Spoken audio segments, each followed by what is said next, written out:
Hello, Robert. Hello, hello. Thank you Do you for. do you go by, is it Samet? Yeah, Okay. I will uh, join with my PC now to share screen. Okay. Sounds good. I'm sorry for waiting you. You're good. You're good. I may be in and out because at 9:30 I have at 9:30 my time. I have a meeting for work, but Oh, I'll be in and out, but I'll be here. okay, okay. Just quick questions. So, I've been okay.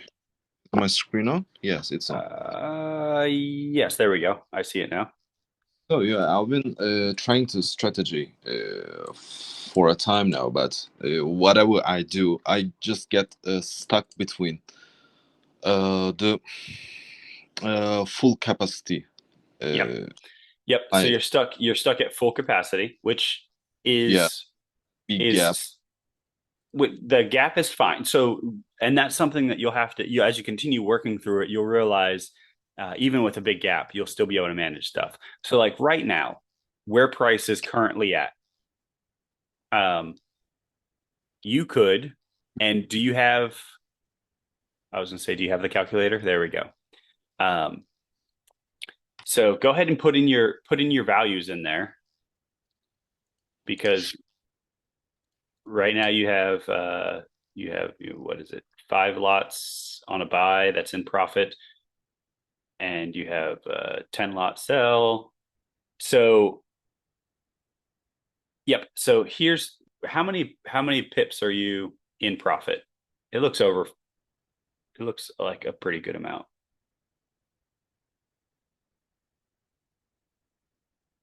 Yeah, you're over 40. So that's fine. Cool.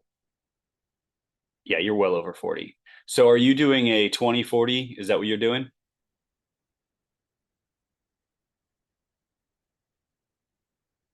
You went muted on me. I'm not sure if you're talking. Oh, I'm sorry. You There can you go. hear me? Yep. Just for this backtest, I was using 20 and 40 just for the find optimize value, but I'm not sure they are okay. Okay. Well, so there really I'm slowly learning there's no right or wrong way. It's just a matter of making sure that your trim value is higher than your hedge value.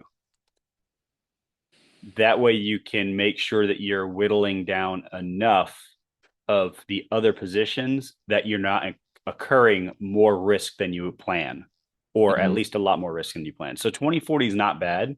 Every now and then I'll play 20/40 as well. I'll do 15. Um, and really it depends on your management style as well as your time of day. So, or like how often you can manage these trades, because if you're on the charts and you can do it throughout the day, then a 20/40, a 15/30, those are just fine. Um, you'll get triggered a lot more often, but it's still just fine. Um, I was doing a 30/40 at one point in time, but then the problem for me is it would it would take, there'd be an entire week where I didn't do anything. And I didn't feel like I wanted to sit on my hands. I wanted to be more active. So I lowered it so that if things triggered off, I'd still be able to participate in the market at some point in time. So I see you have a lot of back tests and sessions. Yes, because no, I've been doing it, make a good amount of profit, but in the end, I just get stuck with the orders filling, and whenever I try to open a trim position or new position, my capacity is already at full, and it's just not worth to, I think, continue to backtest. That's the biggest Okay, issue. well, so it sounds like if you are trimming and you're still at full capacity, that doesn't sound like you're trimming. maybe sometimes I So pick one of these pick one of these back testing sessions, and let's take a look and move forward with it and play it out. okay, So I this could. one actually looking Okay, so that's fine. You can do this one. Go ahead and fill in your calculator. I want to see where everything's actually at. yeah, sure. So while you're doing that, I'm going to join onto my thing. Unplug the headphones here. Can you speak for a second? Yeah, hello. Okay, cool. Just checking. So So if you hear me talking, I might not be talking to you. I might be talking to my coworkers, but if it sounds gibberish, then chances are I'm talking to my coworkers. okay, okay. Thank you. So that's the case now. They are fully hedged. Okay. So you're fully hedged. You have a okay, you are completely and totally balanced. mhm. Now, okay, you aren't so far outside the realm Yes. of, let me see. So are you 40 pips in profit right now? Just for this little position, yeah. Okay. So put your out of profit position, the 1.0, in your calculator up there is the one we're going to trim. Yeah.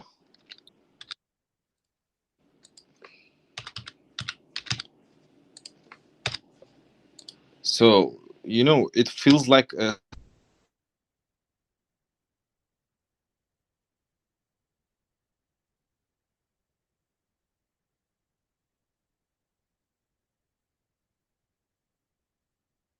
Okay. So,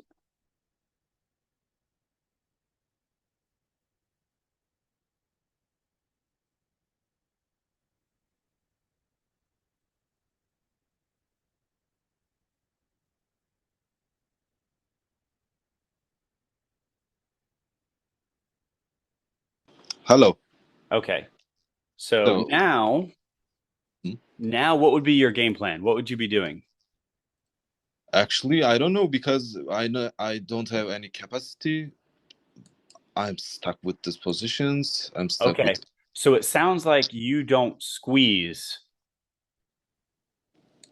uh That might act be that might be what you're missing. If you're always just going to capacity or always trying to max to capacity, then and without any sort of squeezing, that's probably where you're going wrong. So right now we are unbalanced by 0.07. hmm So you need a 0.07 sell stop 30 pips below where the market's at right now. hmm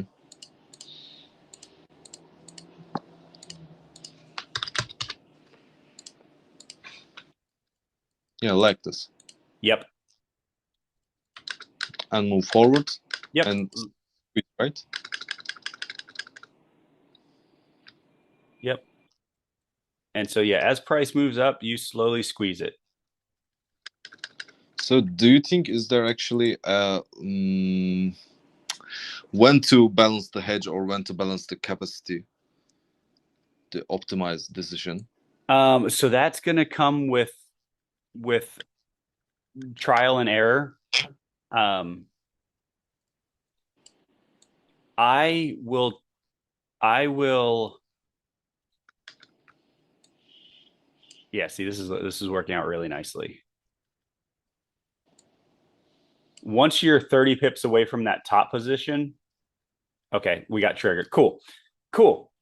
So so this is it though. Now you're just doing the exact same thing. If price comes down that 4, you'll knock off the little 7%, whatever, or the 0.7 off. Okay, you're going to go up. That's perfect. You need 40 pips above that one. Boom. Stop there. Now zoom out because you are, I don't know where that last bottom one's at, 1396. So that's 0.04 at 1396, 1369. You're right.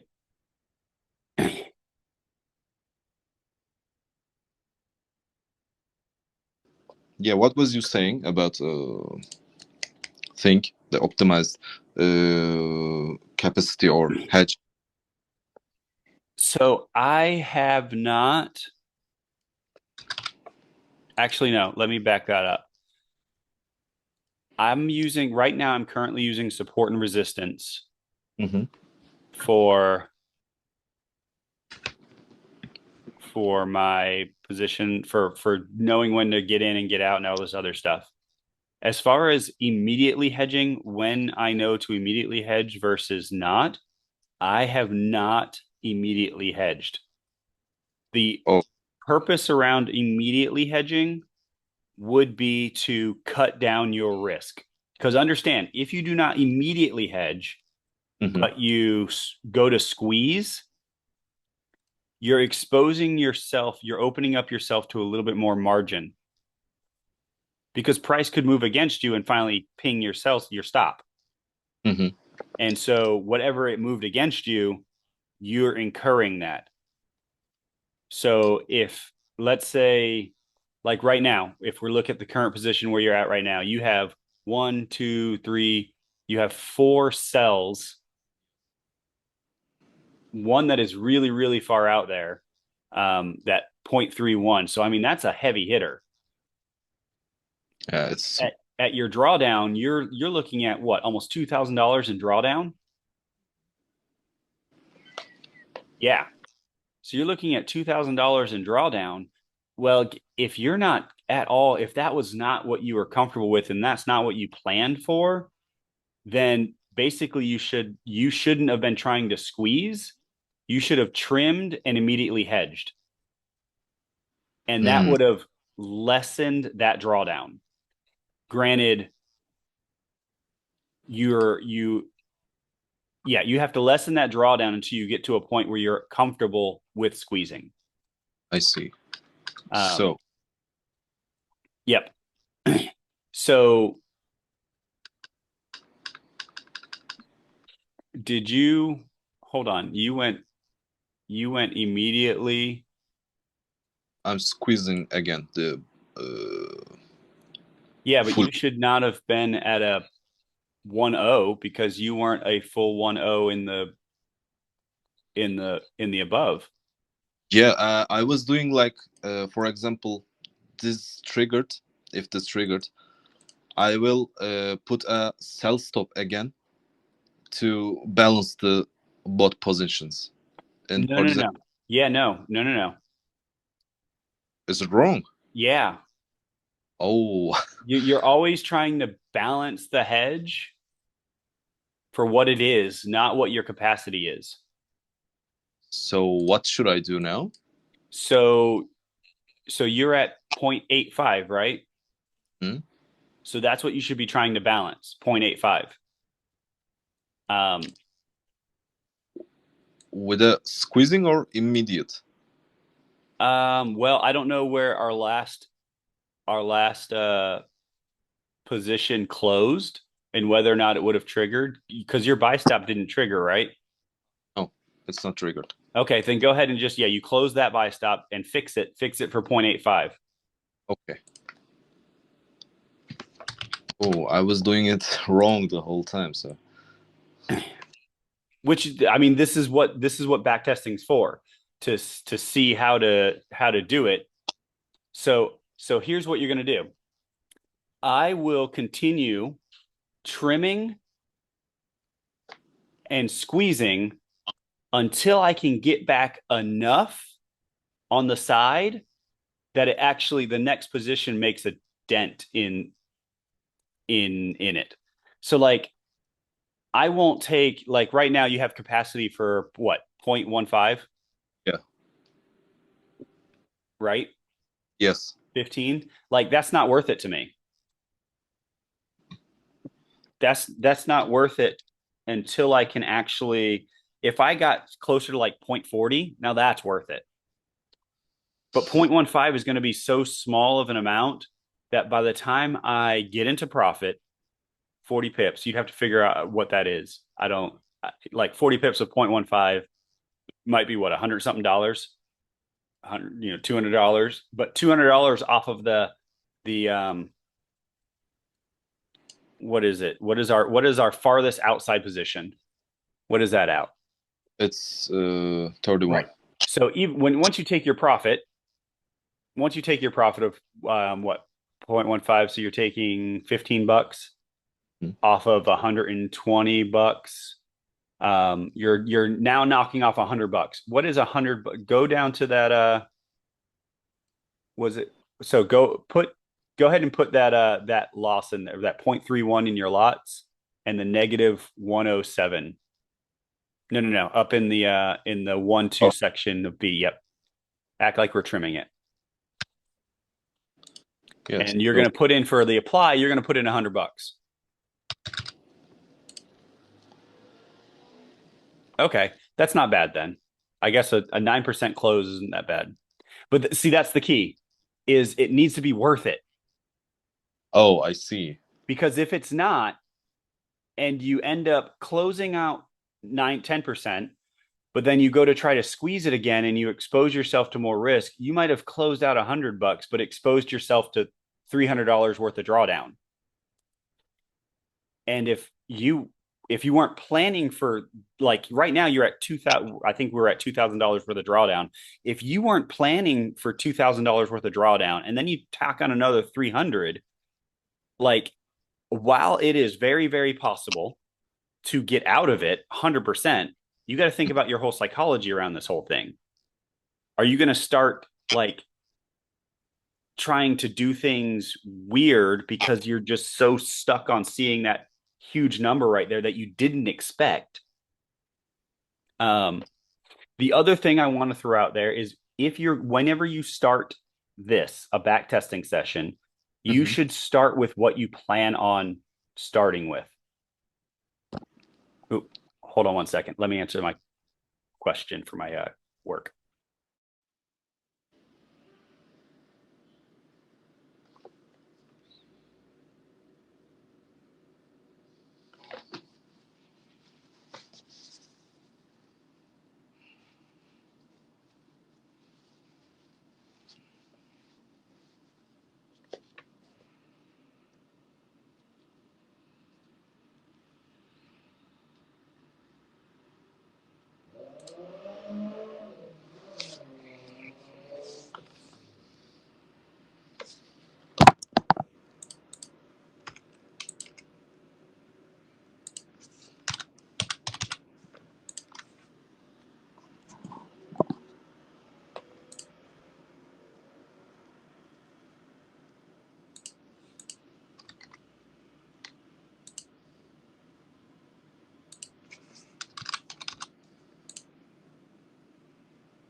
It's a new day in the beginning of a dream.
Hey, hello. I just so my bad because I've been That's okay. talking to you and I'm like, are you still here? No, okay, I'll wait till you get back. Hey, are you still here? No, I'll wait till you get back. Only to realize my mic was muted the entire time. Oh, okay, that's okay. All right. Yeah, you So, want to go back to your share screen. Let's go look at the I saw you were I heard you were doing some stuff. I wasn't able to see it because I was looking. But did you yeah, so change up? I managed to trim a lot on the short side, but the gap is huge. That's okay. The gap doesn't matter. The Mm-hmm. gap can be huge. Like it can get there, which is perfectly fine. But the key is like you've trimmed what are we at? 30, 30, 47. Yes, So you trimmed and squeezed, right? yes, I trimmed and squeezed. So So at this, I yep. can, uh, if, Go ahead.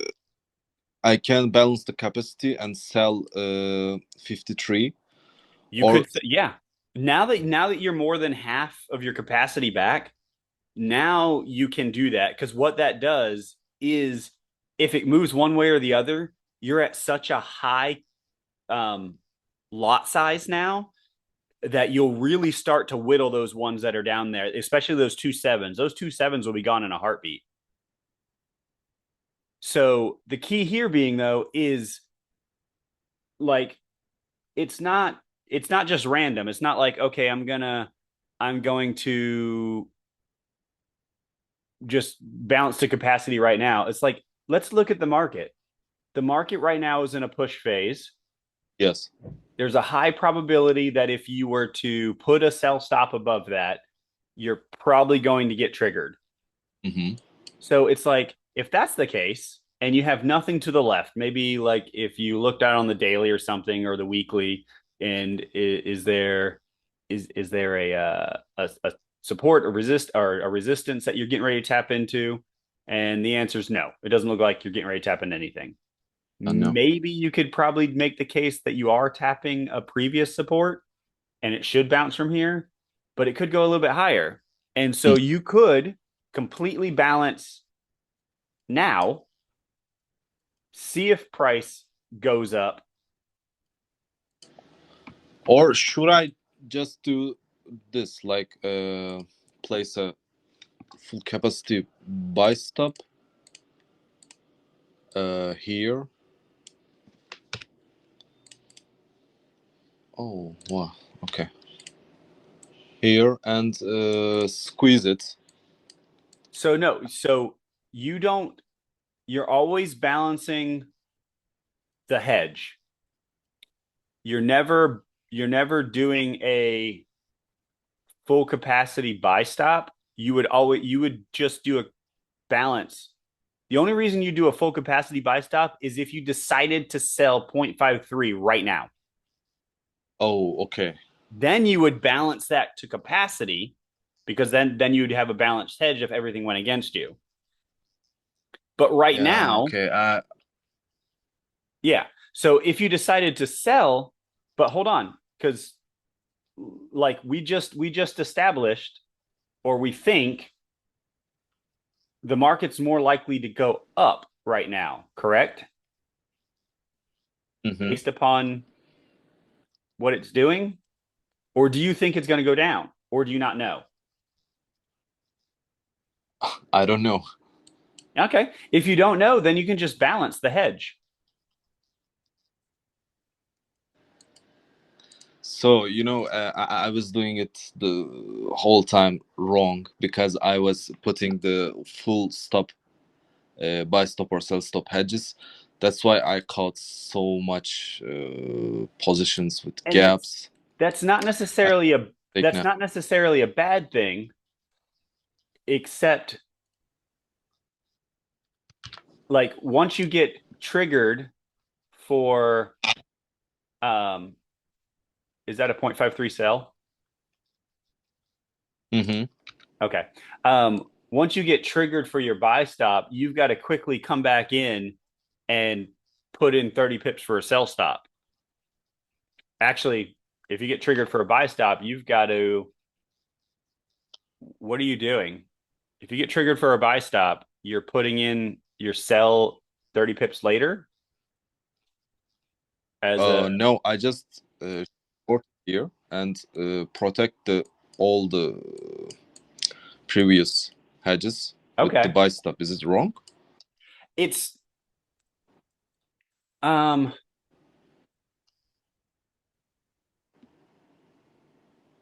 no, it's not I mean, necessarily isn't wrong. It's not necessarily wrong. The thing is, you're constantly opening yourself up for more risk. And if you're okay with that risk, then you can do it that way, but you have to be okay with that. And so I don't know if I said it earlier, but I'm going to say it again if I did say it earlier. Whenever you're doing these replays, you should start with a position or you should start with an account that you plan on starting with when you go live. mm-hmm. Because what these account sizes are like, are you at $10,000? Yes. Yeah. Are you going to drop $10,000 when you go test this out for the first time? I'm not sure. I would probably say probably not. Um, if you haven't traded this live, um, then I would say you probably shouldn't go more than 1,000 I see. because there's even I mean the back testing is going to be great because it'll help you to see what you're and the thing you should be paying attention to is that drawdown because Mm-hmm. while this back testing is great, I don't know if this back testing software will margin call you at any point in time or if they'll just let you keep going. Whereas I your think it. regular broker might margin call you. And I only say that because when I first started this, I I played with $2,000. I made it all the way. I think I was somewhere around by the time was all said and done, I had made some stupid mistakes. I had gone through, I had done some stuff that I realize now I'm like, oh, that was the wrong way to do it. Um, actually, in part of, I'm not sure if you're doing the exact same thing that I was or if mine was a little bit different, but what I was doing was very similarly what you're doing, which is going to full capacity each time on the outside edges. And so what happened was is sure my account balance was growing, but my unrealized P&L or my drawdown was also growing. Mm-hmm. So I got to about I think it was about $1,700 in drawdown on a $2,000 account and I'm like, "Oh gosh. I don't want to get margin called." So I dropped another $1,000 in there. And so I had a $3,000 account with a 15 to $1,700 drawdown. So I'm at 50% of my margin and I'm a little worried because, like, yes, the account balance has been growing. It started at 1,000, I was up to 2,000. Blah blah blah. Added another 1,000, up to 3,000. But it's like I can't seem to get away from this big, huge hedge, and everything seems to be in huge drawdown. Even though Mm-hmm. the account size looks like it's growing, I'm also chewing into my margin, and I don't seem to find any relief from that. So I did what Chad said, which was to hop on FX replay, set up your position size, and work yourself out of it. And so I did that. I did exactly what you're doing right here, and what I did. I hopped on FX replay. I set my position sizes the way they were, roughly in real time, probably about a year and a half, 2 years ago. Mm-hmm. And then I went to work and I just continually worked through and whittled. And the lesson that I had learned about not applying, full capacity when I'm on the high side, like I stopped doing that. I did more trimming, more squeezing, more taking little profits here and there to come back later on and get into a position instead of constantly going to full capacity. Um, I did that. It took 6 months of back testing time, but by the time was all said and done, I went flat and my $2,600 account was then at $6,000. That's great. So it was, oh man, you have no idea. So that was on a Friday. And I'm like, oh, I feel so much better now. So much better that I can do this. It's gonna take some time, but I can work myself out of this. It felt so much better. Guess what happened on Sunday? What? They margin called me. Oh, I was down to about $200 now. I lost everything.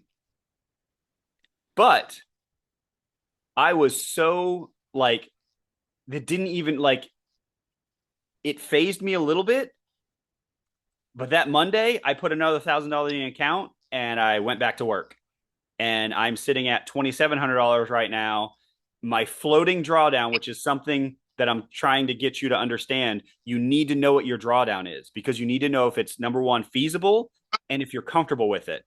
mm-hmm. My floating drawdown for the past 2 weeks or so, maybe 3 weeks now, has been anywhere between $500 to $800. At one point in time, I was up to $1,000. I'm perfectly fine with that because I know I can whittle it back down, and I have been able to do that. But roughly about $500 to $800 is where I sit in drawdown. That's great. But it took messing up and it took back testing in order to figure it out. So you're going about the right steps as far as back testing this all. But what you need to pay attention to is also your drawdown amount. And you really need to start with an account that you're actually going to start with. Okay. In my next, Because, yeah, a $10,000 account seems great. And you're doing all the proper steps and everything that you normally would. The question is are you going to look at these realistic numbers and be able to do it in live market? And the answer is probably no, not unless you're dropping a $10,000 account, in which case I would say no. I've been trading for quite some time now and I've made it up to about 8. I've made the highest my account was at, well, I guess 23. $23,000 was the highest my account was at. I pulled out 12 grand. We paid off some bills with it. I was back. Um, but I think the most I ever traded with was actually $1,000. That was the biggest position size I ever held, mm-hmm. and that was nerve wracking. Even though it was the same strategy, it was different than this. Even though it was the same strategy that built my account up to $23,000, I was still not comfortable seeing those numbers fluctuate on $1,000 scale. And so, yes, while you may be successful in back testing, you may be successful even in small forward testing. Once you get to those bigger numbers, it's a completely different mentality. The psychology hurdles that you had to cross in order to be comfortable losing $10, then Mm-hmm. $50, then $100, you have to cross those hurdles again when you're starting to play with 500, 1,000, 10. Like nobody just jumps into a $10,000 account without having to first go through the trials of the mentality of what that looks like. Yeah, I totally get the point. So yeah, I would. So yeah, So what here the best thing to do? so that's it. You're not bad here. This is the key here being is we're not trying to be arbitrary. We are trying to find some. So granted, even when I watched Chad do some back testing stuff, Mm-hmm. um, and sometimes it really did seem like he was being random. Just oh yeah, I'm going to buy here, I'm going to sell here, I'm going to buy here, I'm going to sell here. Um, and that possibly could work, absolutely. I think you would find better success though if you found a little bit of an edge and applied that, whether it's support and resistance, whether it's EMAs, whether it's trend lines, whether it's price action, patterns, something that gives a little bit of an edge. That way you can stay consistent to it and then use hedging as a means to manage your risk, but you're still trying to find that little edge that'll just compound that management style even better. Mm-hmm. So like here, I think you went to the daily, right? Go back, go to the daily time frame. And then yeah, zoom. So like where price is right now, it's like I can't even I like why would I think this would be why would I think we're hitting resistance? Like there's really nothing that says this is resistance, we should sell. Yeah, you're correct. And so the key the other aspect is you look on the daily, look at that, look at where price currently is right now on the daily. You look at that and that looks like an overextended market. Yes. So it's like you could probably justify that. Um but then once you so like let me see, don't move this screen. Where is the annotations? Where are my annotations?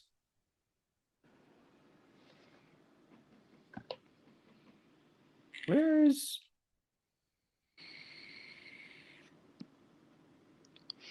where is everything?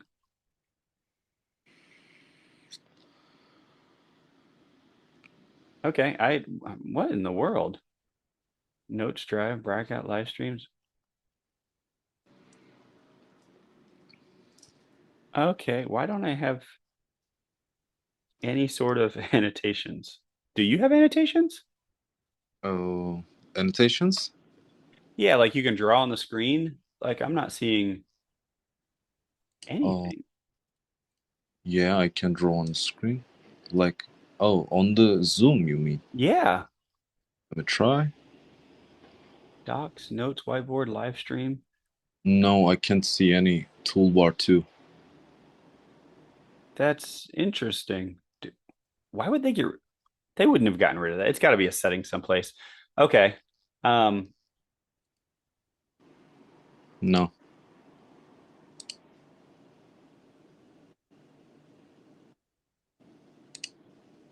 Yeah, I must be missing something because yeah, I don't have it either. Okay. Um. Okay. Well, so let me maximize this. What was I looking at? Okay. So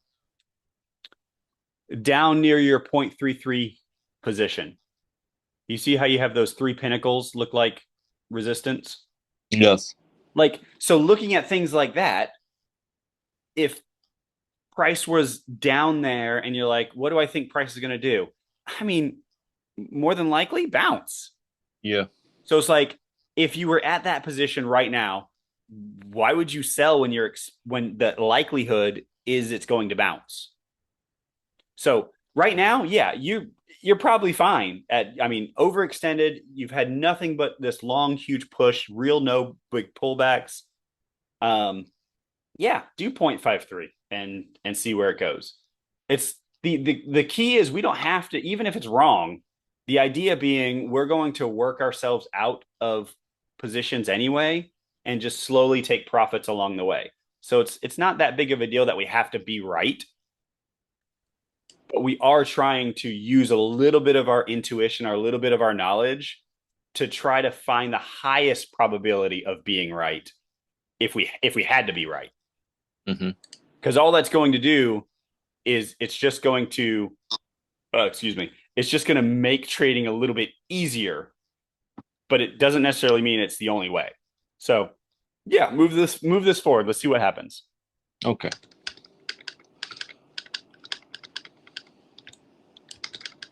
And you need 40 pips on the downside.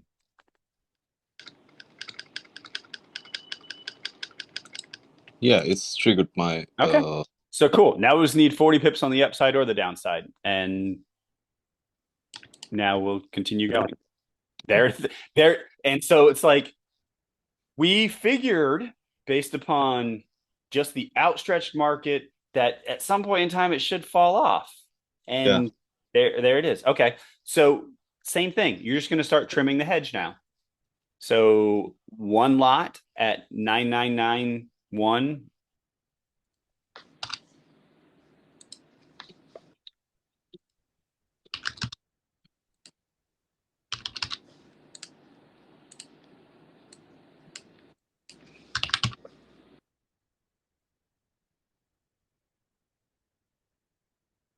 All right.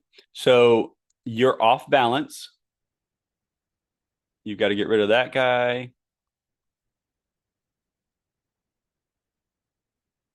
And so, yeah, you're off balance by 0.23 as a sell stop.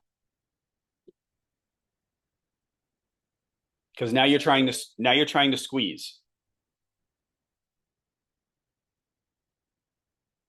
Squeezing is important because it gets you back. It removes some of your drawdown. Hmm.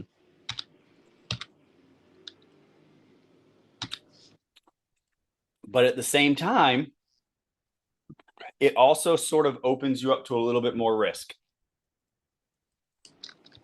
So it's like, yeah, after, ooh, good job. So I can squeeze right a little bit. All right. Yeah, we are. Yeah. So it's just the same thing. Now, the Yeah, I'm okay. okay, So I. perfect. Yep. And like sometimes throughout the day, you won't be that like some of the stuff will happen overnight. You'll wake Mhm. up and you'll be even, even farther in profit or even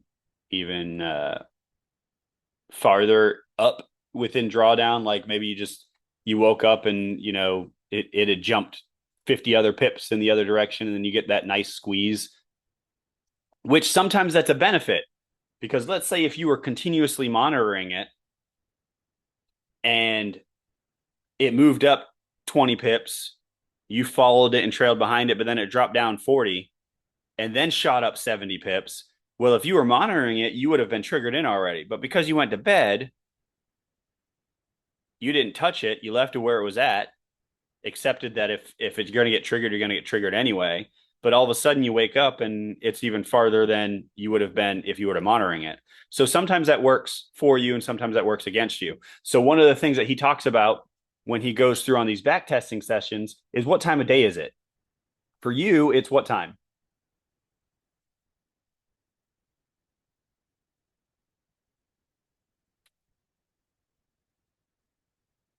What time of day is this? Now it's No, no, no. In this back testing session.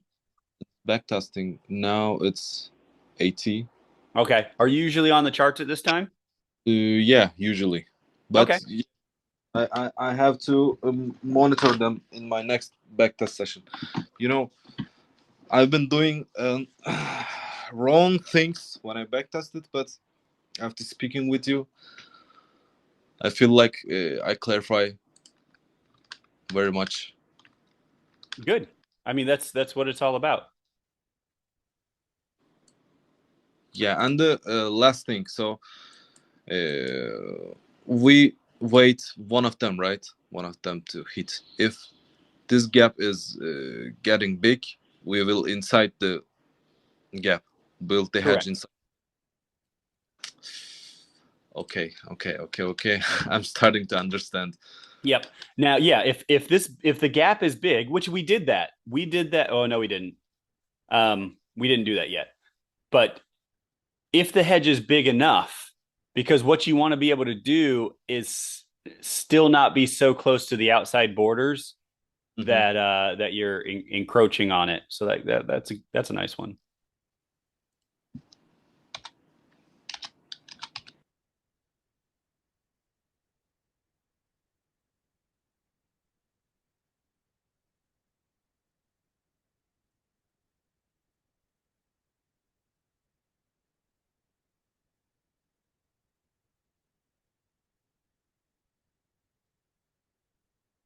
Yep. So gap is getting bigger now. Which is fine. What's your drawdown? It's it's getting bigger too. Yep. So that's one of the things that you got to watch out for because when we squeeze, we open ourselves up to a little bit more drawdown.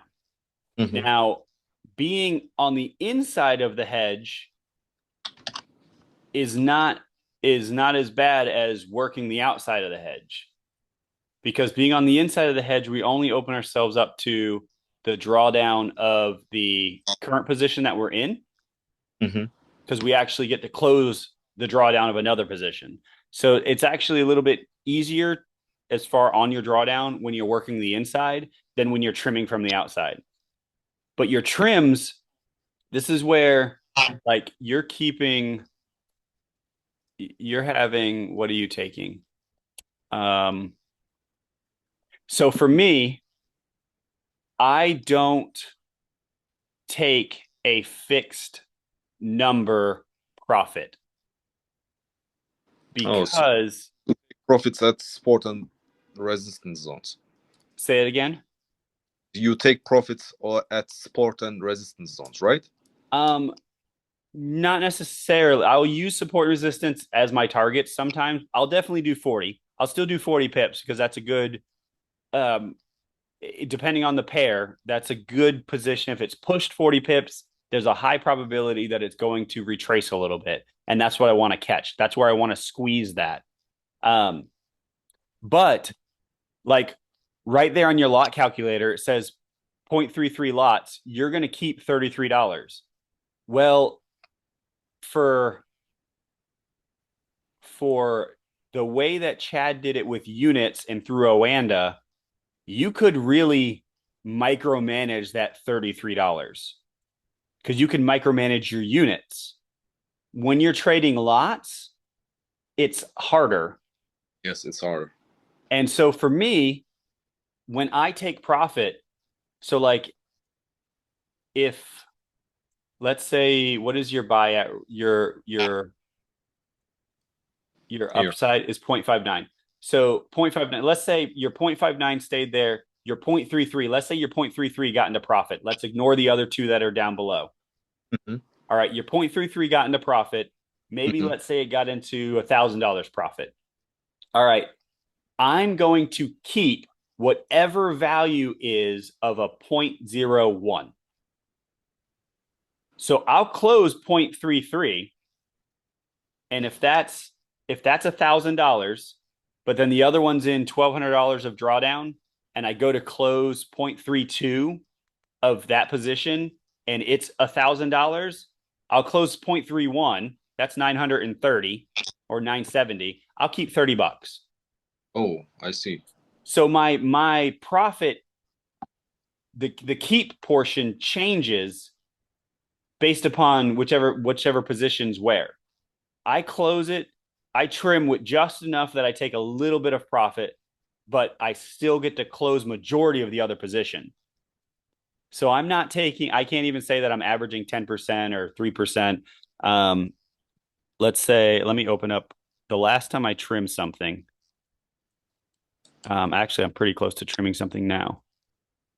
So, like odd USD, I closed I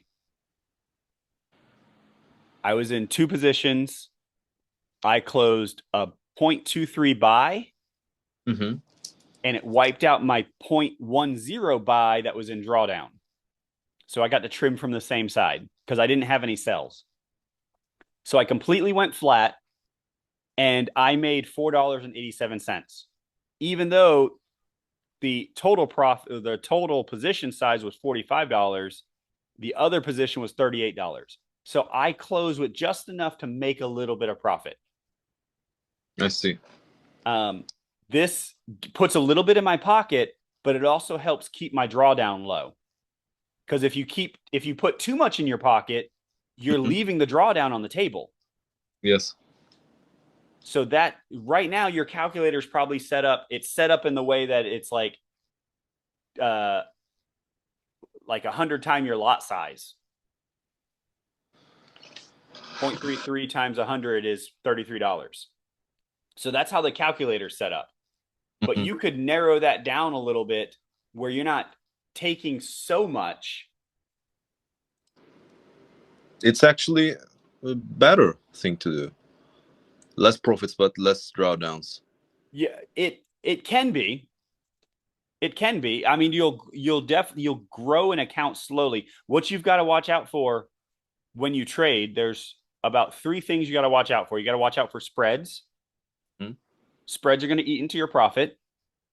The other thing that's going to eat into your profit is swap fees.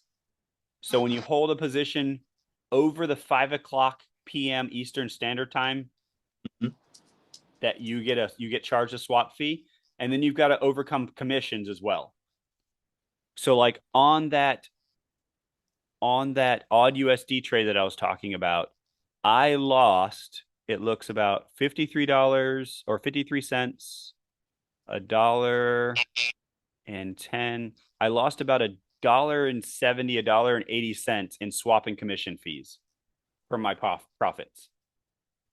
So if you're taking too little without watching out for that, you could just end up paying swap and commission fees without actually pocketing anything.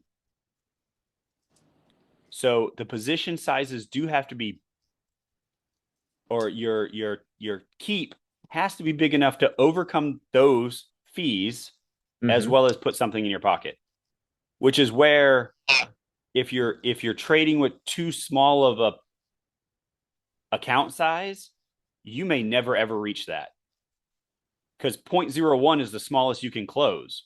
Yes.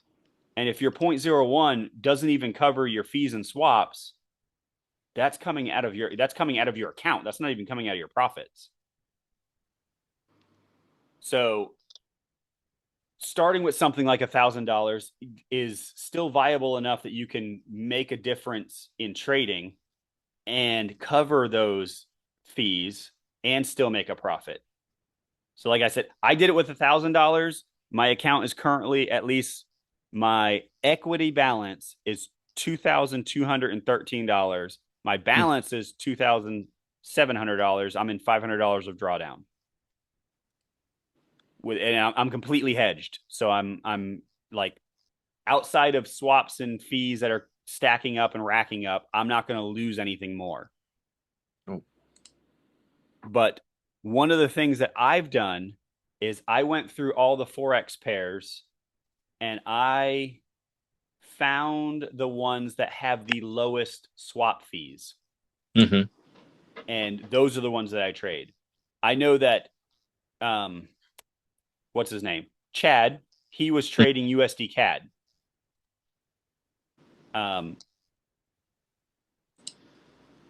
He was trading USD CAD. Swap rates. He was trading USD CAD because of the leverage. Because I think he got a 1-50 leverage, which is a big leverage. Plus, they have low spreads, and it fluctuated pretty well. But for me, USD CAD has too high of a swap fee.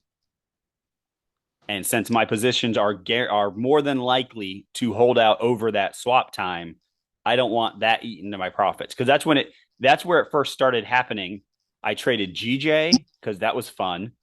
I traded USD CAD because that's where I learned it from with Chad and started there.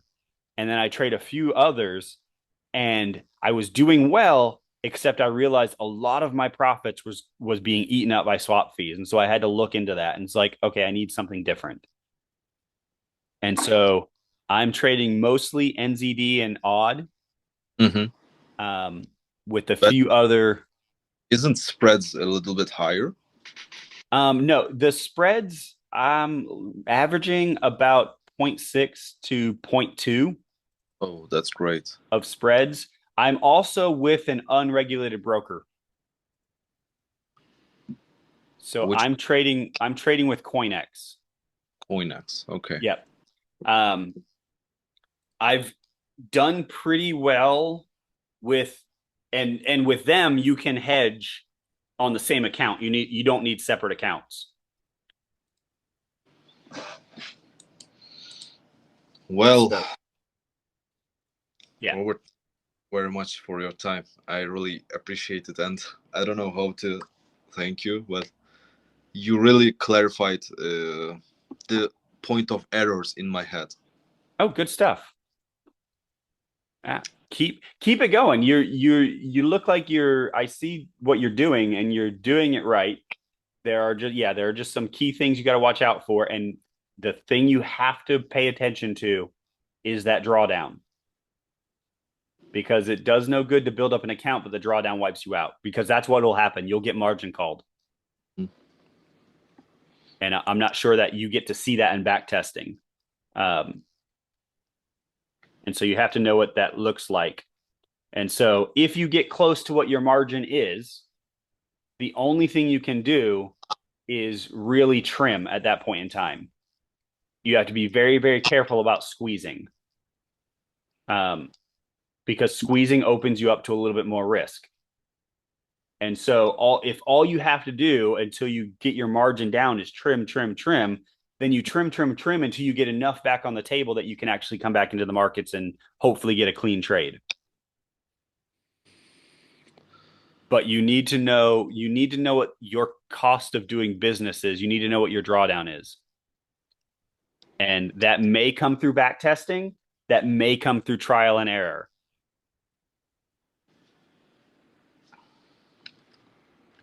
Okay. Yeah, you're absolutely right. So, I will brand new back test because it's already in a mess because I was doing it wrong. see, and that's the beauty of it, though. You're not so far in a mess that you probably couldn't get out of it. The question is, do you want to work your way out of it to see that you could, which would give you a little bit more, it would give you a whole lot of confidence to Yeah, see yourself work it out. actually, I can Do what? clear the mess here. I believe myself. Yeah, I have no doubt you could, because yeah, you have a lot of it down already. $800 spread. You're not even that. Yeah, you're not even that bad. So you So the question, the in this scenario, you think the trimming the upside is better or just go complete the capacity with a 4-1 buy market because it's look like support and resistance, and if I sell stop here, it's just 1.1 or 2, not worth so much. so looking at that, I would have two different two different things to think about. Like, um, has that candle closed already? It's getting ready to close. Um, It's hmm, close. it's closed. See, Yeah. that's a nice reject. So here's the key. So look to the left. You see how you had those green bars? Mm-hmm. So you had that huge green bar, and you might look at that, and somebody might look at that and go, okay, yeah, that's a huge, it should retrace. But then look at that, one, two, and it kept going up. You barely got a retracement. Mm-hmm. So looking at that market, you might go, it should retrace. This isn't necessarily the same. You're coming into some sort of old resistance area. It looks like you have a rejection of that area. I would probably go, yeah, no, this is probably going to bounce a little bit. Now, would I take, what are you at, 53 or 43? Would I take a 40? No, it's 41. You're right. 31. 41. Um, You're full. 41. Okay, yeah. Would I take a 41 buy? Probably. Yeah. And then you balance that hedge at what point?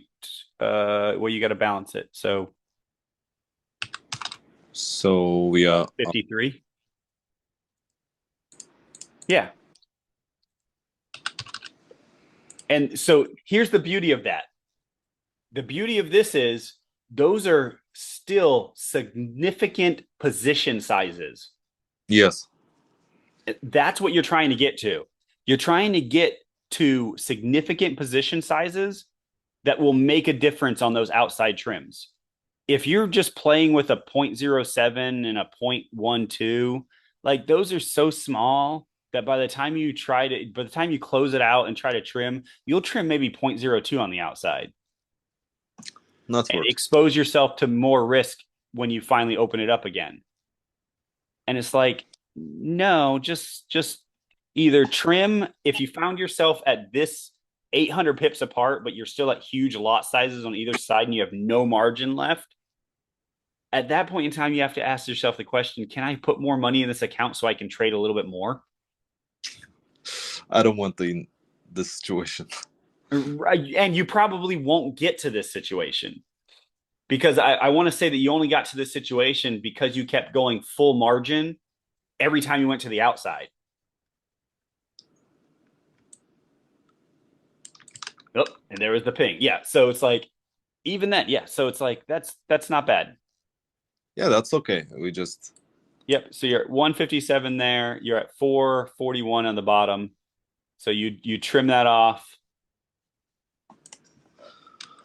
Yeah, I get the total point, and I will clear the mess. Yep. And sure, I will. So there's one right there. So look at that. You only have, wait, hold on a second before you mess with that. You have 157 of profit. You're taking a third of that to keep. Hmm. I shouldn't take. Huh? Shouldn't I take it and just apply all of this? I wouldn't apply. You could apply all of it, but you want to make some money. So I would probably keep like 10, 17. I would maybe keep $17 I see. and funnel the rest towards it. Because what you're doing is if you kept $41, that goes towards drawdown if you go to try to squeeze it and it goes against you again. You've increased that $41 profit that you took to Hmm. probably about $120 of drawdown. Yeah, let's change this value too. Yeah. No, So this this is better. This is yeah, looking I mean, it's this is what you've got to play with what makes you feel comfortable. For me, I am comfortable taking little profits here and there and seeing that account grow and grow and grow, but my drawdowns stay relatively small. I am more comfortable seeing that than seeing my account grow really, really fast, but my drawdown grow just as fast. But you have to find what that balance is. And unfortunately, with this back testing, you're probably not going to be able to find that because this isn't the account size you're going to use. better. Hmm. So, like right now, you're taking a $32 profit. Well, guess what? On $1,000 account, you're probably not taking it. You're probably taking a $3 profit. The Correct. question is this setting you up for failure when you go to take that $3 profit? You don't feel successful. So when I look at my trades and I see a $4.87 profit, I feel completely and totally fine with that. But if I had been trading constantly over and over again and saw $487 each and every time I took a profit, and then I come and see a $4.87, that's going to make me feel some sort of way. So while yes, I mean, you have to know your own psychology on whether or not you can continue with this back testing to build that confidence that you could get out of it if you needed to, which I think is a beautiful thing because I swear to Pete, if I hadn't already gone through it and know exactly how much that built up my confidence, for you to be able to work through this ugly hedge and go, you know what, at the end of it, it may take, who knows, it may take a year and a half of this back testing timeline to actually get through it, but to see that you can get through it and you grew an account, I don't know, from 10,000 to 30,000 at that point in time, like that might be a great confidence builder. But then the question is, can you disconnect yourself from that building, go down to 100, 200, $500 account and be okay growing that to $1,000 when just last week you grew a $10,000 account to 30,000?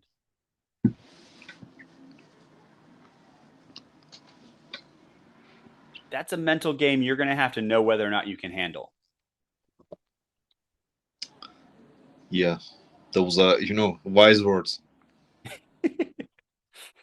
I've How made my share of mistakes to know to do it. how long you been trading though? Since 2018. That's great.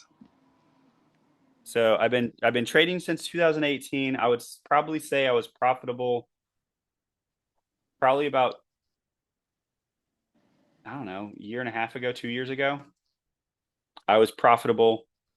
I had made profit in that time, but I would not consider myself profitable. I withdrew money. I definitely look back and go, yeah, I was more lucky than anything else.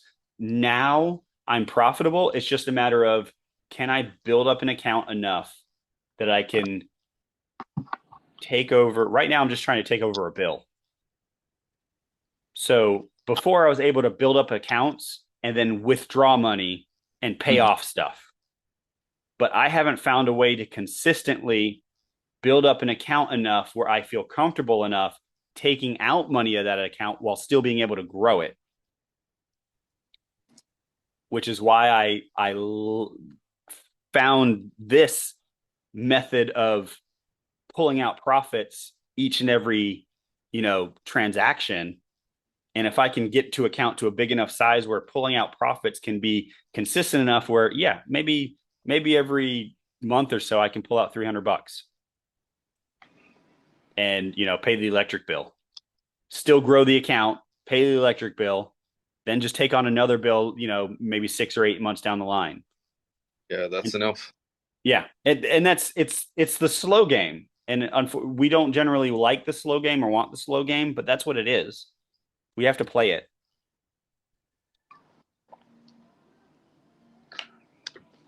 Thank you for everything, Robert. Thank you for your time. Thank you for your words. I just don't know how to thank you, but You're that's very really welcome. to just come here and help me because we just met. You don't even know me. I don't even know you. That's the, true kindness. It is. It's yeah. We'll all succeed if we all keep helping each other like this. So keep going with what you're doing, and if you have any more questions, by all means, reach out.